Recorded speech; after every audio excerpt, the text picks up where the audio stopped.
Thanks, Victor. I'm here at the Ed B. Keyes building because voting is happening right now in San Angelo.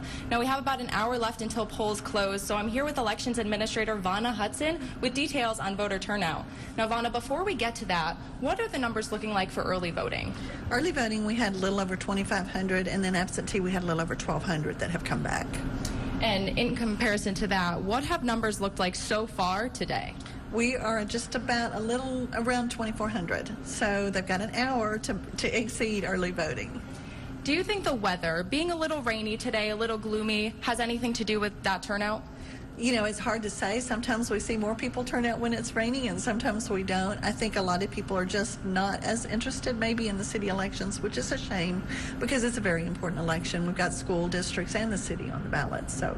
What can you tell us about who's running and what we can expect from these elections?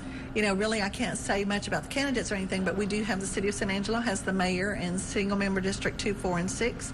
SAISD has 1, 2, 3, and 4 single-member districts, and Great Creek's holding trustee, and then Water Valley's doing a bond election. So depending on where you live, you get to vote for one of those things.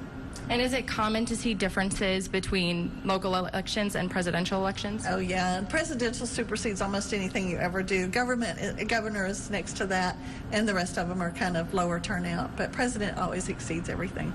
Before we go, what would you like people to know about these elections? Just I want to remind everybody that you can't vote at our office on election day. You have to go to one of the polling locations, and the polls are closing at 7, so they'll need to figure out where they want to go and go to that location.